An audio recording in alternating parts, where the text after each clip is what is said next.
Brady Corbet has confirmed the use of AI in Adrian Brody's voice in The Brutalist and also offered some interesting thoughts around the other accusation that I'd like to dive into. So they worked for months with a dialect coach to perfect their accents. Innovative re-speecher technology was used in Hungarian language dialogue editing only, specifically to refine certain vowels and letters for accuracy. No English language was changed, this was a manual process, etc. Brady is going with to refine certain vowels and letters for accuracy. Back to the original quote from editor David Jancho, most of their Hungarian dialogue has a part of me talking in there. So the director says certain vowels and sounds, and the editor says most of their dialogue has a part of him talking. My question to Brady would be, which vowels and sounds was that? Because if those vowels and sounds are present in every single sentence, what is the point of your defense? Simple question becomes, was Adrian Brody performing? Is what I'm hearing Adrian Brody's voice, or is it the editor's voice? Strangest thing about this to me is being willing to sacrifice artistic integrity for accuracy down to the syllable that nobody should notice. If you actually care that much about your Hungarian audience, here's an idea. Hire a Hungarian actor whose primary language is Hungarian. Brody has Hungarian heritage. That's not what I'm talking about. I'm talking about hiring an actual native Hungarian speaker. That's an insane ask, right? Just use AI and pretend that he got all the Hungarian right. This is not complicated stuff, and I know this is different. This is generative AI, but 30 seconds of title cards in a $2 million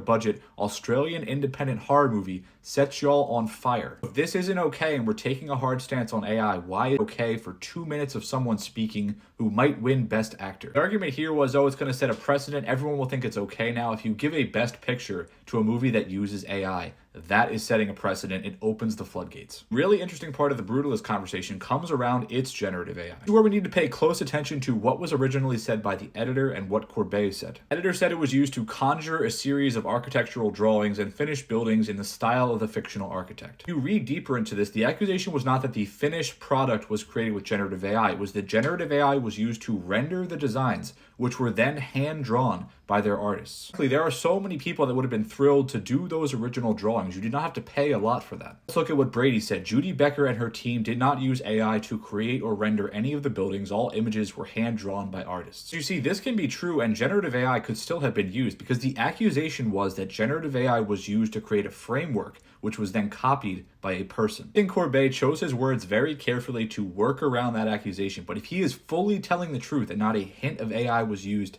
in that sequence, someone should find out why the editor of the movie straight up lied. Was he trying to sabotage it? I know if you think I'm wrong, but I don't think that was the case. All in all, damage control is in full effect. Strange decision from this guy to let the cat out of the bag, but I'm glad he did. Let me know your thoughts in the comments on Brady's clarification.